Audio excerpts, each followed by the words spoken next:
बहुत बहुत मुबारकबाद जो हमारे नए फाइनेंस कमेटी के जो सदस्य नियुक्त हुए हैं। फाइनेंस कमेटी का जो कोरम है वो पूरा हो गया। मेयर हैं, दो दो पार्षद हैं, सभी को बहुत बहुत मुबारकबाद। और जिस तरीके से जो कामों को आगे 2.5 करोड़ से ऊपर के काम थे, चंडीगढ़ जाते थे, वहाँ से उसकी परमिशन मिलती थी, उसमें थोड़ा तेजी आएगी और यहीं से ही सारे काम सुनिश्चित हो जाएंगे। और एक जो काफी दिनों से एक कश्मकश बनी हुई थी और आप सब लोग भी बोलते थे, उसको माननीय मुख्यमंत्री नायब सैनी जी ने पूरा किया। उनका मैं धन्यवाद करता हूँ कि फरीदाबाद की प्रगति को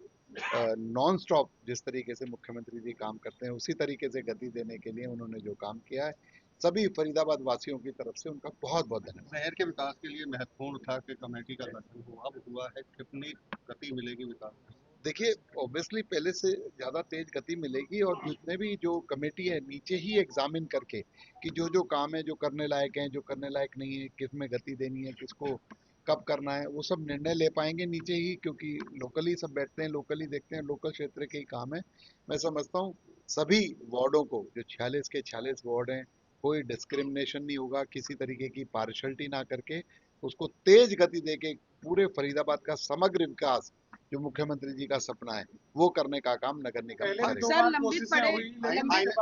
फाइनेंस कमेटी के सदस्यों पर पहले कई बार आरोप भी लगते रहे हैं भ्रष्टाचार के, क्योंकि आप जांच भी करा ही रहे हैं 10 साल की, आगे ऐसा ना हो इसको लेकर क्या ताकीद? देखिए,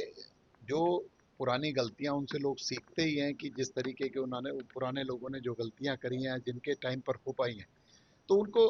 ये जितने भी नई कमेटी वाले जो लोग हैं, मैं इनसे यही कहूंगा कि बिल्कुल चाक चौबंद होकर और पूरा 360 एग्जामिन करके सब कामों को सैंक्शन दे, लेकिन उसके चक्कर में डिले ना हो, ये बात का भी ध्यान रखना है। और फरीदाबाद का सर, लंबित पड़े विकास कार्यों को लेकर अभी मेयर और नए सदस्यों से चर्चा की है। जिन ठेकेदारों की लापरवाही है उनके खिलाफ ऐसे जिन ठेकेदारों ने जिन जगह पर जो ऐसी ऐसी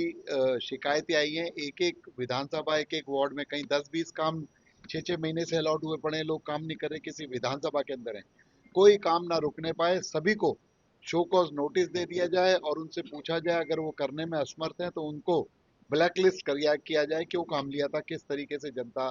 को आप लोगों ने सफर करने के लिए मजबूर किया। तो ऐसे काम जो है नई कमेटी सर, 2 बार पहले कोशिश हुई लेकिन गुटबाजी की बातें सामने आती रही, किस तरीके से नहीं, देखते हैं? भारतीय जनता पार्टी है, बड़ा परिवार है, छोटी मोटी बातें होती है, कोई गुटबाजी नहीं है किसी तरह की। मुख्यमंत्री जी ने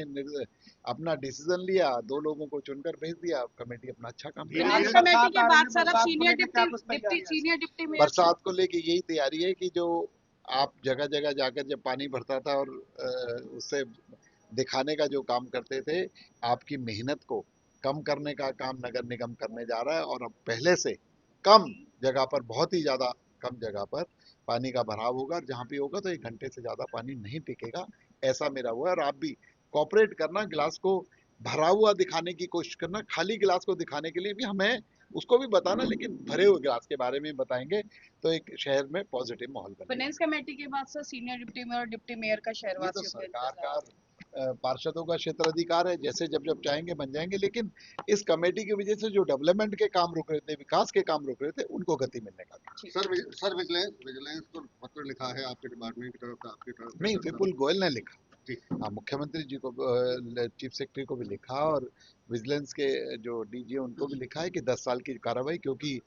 दिशा की मीटिंग में हमारे माननीय नेताजी ने कहा था कि इस तरीके की बातें होनी चाहिए, तो लोगों के सामने आए कि जो भी चीज है पता चलनी चाहिए, सारी इंक्वायरी होनी चाहिए, साल दर साल सबकी रिपोर्ट बनकर आ जाएगी और सारी जो है जांच अच्छे तरीके से होगी, ऐसे निर्देश दिए गए।